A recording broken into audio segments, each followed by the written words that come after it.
fat people have money. If you make fat people feel good, fat people spend money. And after surviving a coma and multiple heart surgeries, I still come. I enjoy the burgers. I actually don't know how much more fat liberation we can take in the United States. Hey, welcome or welcome back. I have really missed you and really missed our conversations. You can check my community post or my Instagram to see where I've been, but we're just gonna jump right into fat acceptance TikTok. I want to be clear that my condemnation of plus-size bodies in advertising is not a criticism of having plus-size bodies in advertising.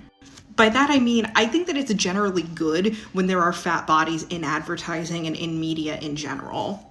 But what I'm saying is bad is when we conflate that with actual fat liberation. So we are never, ever going to be able to please fat acceptance activists. That seems pretty clear at this point. The first comment on here just nailed it. They said, "Don't you ever get tired of looking at progress and seeing failure and then turning it into a navel gazing think piece?" I actually did not know what navel gazing meant, but it is a perfect term for what fat acceptance does. It's when you're being self-indulgent or excessively contemplating a single issue at the expense of a wider issue. So does fat acceptance ever get tired of looking at progress, seeing failure, and then turning it into an entire TikTok series? I don't think so. Like, a plus-size line at Abercrombie and Fitch is not social progress, but it's also not something that is necessarily advocating for the rights of fat people. And that's what I mean when I talk about, like, fat liberation policies. Like, I think it is good and it is social progress when there are plus-size lines that are expanded to be more accessible to people. And also, I want to see more policies that are actually tackling things like medical discrimination and anti-fat policies in the workplace. And those are things that having an activist framework enables us to fight for. So for the sake of this little think piece, clothing options are doing nothing to progress society, really. But on any other day in the Fat Acceptance Week, having enough clothing options is consistently framed as an extension of fat phobia in society. That's the way they try to make their desire for cute clothes sound less frivolous and more social justice oriented. Old Navy, are we a joke to you? Are your plus-size customers a joke to you? What is it gonna take for you to take us seriously and stop making a mockery of size inclusivity? Then they get the clothing options and they say, but is this really progressing our rights? No, it's not, because you already have the same rights as everyone else. And actually, none of us have the right to cute clothes from Abercrombie and Fitch. That's just more common ground. I have found our common ground. This is actually a follow-up to her original video where she was giving a critique of body positivity. She basically said there was no real body positivity movement. It was more like companies saw an opportunity to make money by pretending to care about plus-size people. Why I would argue that there's never truly been a body positivity movement. Typically when we think of the body positivity movement, we think of this period in the 2010s where there was this uptick in advertising that featured plus-size bodies, things like the Dove campaign.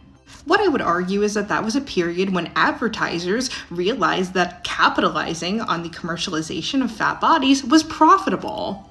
Basically, fat people have money. If you make fat people feel good, fat people spend money. I actually agree with her here, though it is kind of weird that she's calling Dove out because they've actually been creating petitions and trying to help shape policy specifically for plus-size people. I still think it's all about making money and kind of virtue signaling, but at least they are doing the thing she claims that she wants people to do. Yeah, it really isn't a movement in the conventional sense, yet I do think it's affected a lot of change, actually. So maybe her and I are both wrong here. How would you describe body positivity, and what do you think that they have contributed to society, for better or for worse?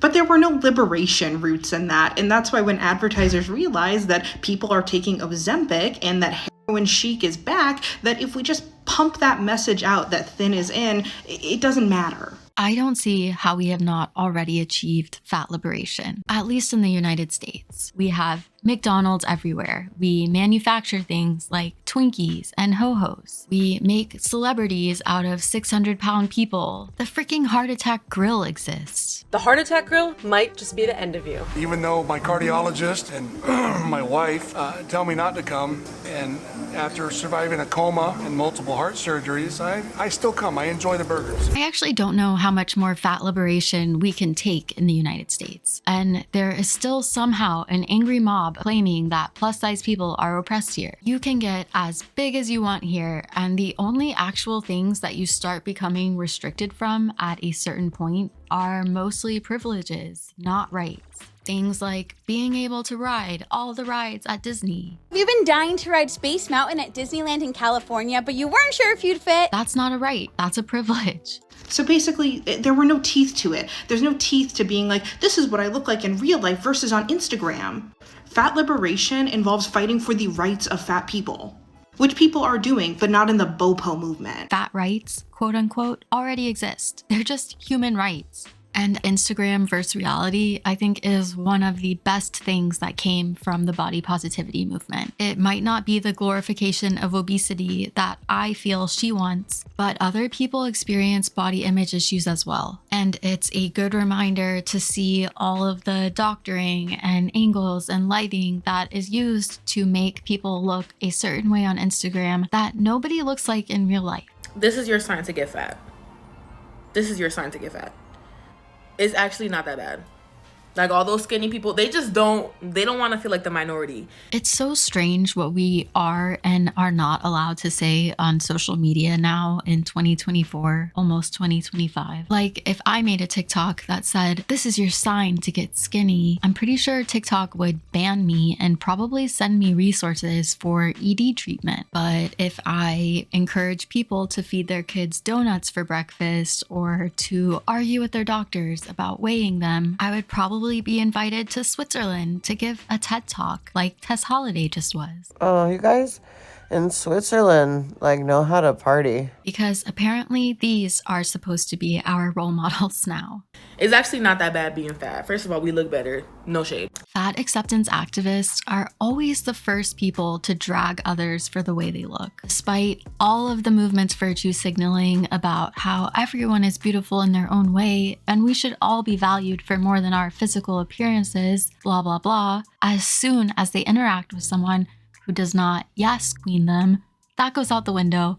And all of a sudden it's, Maybe you're just ugly, just a thought, just a thought. Second of all, there's reward in finding out what works for you, finding your unique style and what works for your body. There's reward in creating your own look, bro. No fat person looks like the next fat person, but you look at skinny and they all look the same. They all wear the same shit. There's reward in being different. yeah, I don't care what size you are. Nobody could convince me that they're content with themselves while they're talking about other people like this. And this part is extra funny to me. All look the same. They all wear the same shit. How many times have we heard fat acceptance cry, we just want the same options as everyone else? No, we want all of it. We want to be treated just like everybody else and have the same stylish clothes as everybody else. But for today, we're just gonna pretend that it's actually awesome to not be able to shop in the stores we want to shop in. Sure, Jan. It's okay to be fat. Also, the niggas love it over here.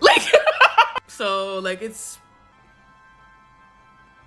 Honestly, I feel bad when I see stuff like this because I see someone who actually wants to feel good about themselves, wants to be happier than they are, but they're trying to use a shortcut instead of dedicating the time and energy it takes to actually achieve those things. And spoiler, the shortcut does not work. It lands you here, making weird TikToks that are kind of uncomfortable to watch because people can tell that you're not as happy as you're pretending to be.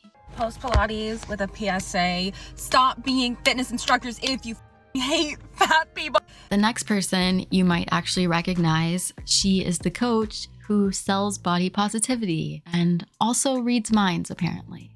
Because fat people can tell, we can tell that you don't like fat people. And that makes so many fat folks not want to enjoy and participate in conventional fitness spaces. No, you cannot tell. I do this to myself all the time, and that's actually why I want to talk about it. We've mentioned cognitive distortions on here before. They are basically ways that our minds can distort our perception of events, people, situations in a way that makes us feel worse about ourselves. There are a whole lot of them, and mind reading is a really common one. Again, especially for me. I can tell you don't like fat people when you acknowledge every other thin person that walks into class but me. I can tell you don't like fat people by the way you look at me and avert eye contact with me when I look up during an exercise versus everybody else in the class. I can tell you don't like fat people when your energy drastically shifts when I, a fat person, enters into your class. Stop, for the love of everything on this earth, stop going into fitness spaces and wanting to be a fitness trainer, group fitness instructor if you hate fat people. As a personal trainer, the majority of fitness professionals are excited to see anyone participating in fitness. Usually when we're doing this mind reading thing, when we think we have the inside scoop into someone else's mean thoughts about us, it's because we're feeling uncomfortable, stressed, or anxious. And this is a really good way to hurt our own feelings. She is clearly upset and bothered about a story that she told herself, and she doesn't even know if it's true or not. Because no matter how good you think you are at hiding your hatred for fat people, we will always be able to fucking tell. So stop it. Because it makes class that I normally love and enjoy suck a whole lot. Because you hate yourself and fat people. Why is it that every fat activist seems to be aware that projection is a thing, that it exists, but not one of them has ever said, maybe I'm the one projecting my insecurities on other people right now? When other people comment on your food choices or your body, that is a direct reflection of their relationship with food and body and has nothing to do with you. Cheers. Physician, heal thyself. You people can call me a fat phobe all you want. I watched my grandfather have a stroke and almost fall and break his neck, and my uncle caught him. We are going to end today by coming back to reality and listening to a bit of Sanity. Had 15 plus strokes, had to relearn how to read, walk, talk. He couldn't even read anymore. He could barely walk, he could barely talk, could barely feed himself, couldn't even cut his own food if he wanted to. My grandmother one time stepped on glass, the neuropathy so bad in her feet, she didn't feel the glass for months and had to spend 2 months in Medicaid-run wound care. That same grandmother is now going blind and can barely see, and they're doing everything they can to save her eyesight, but the type 2 diabetes is in her eyes. So you can call me a fat phobe all you want, but until you watch your grandparents literally in front of you from something that was controllable, and if you've ever been to a state-run Medicaid facility for anything, I've been to a stroke rehab center, I've been to multiple wound care centers, I mean, I've been there. It is literally the most beyond scared straight thing I've ever seen in my life.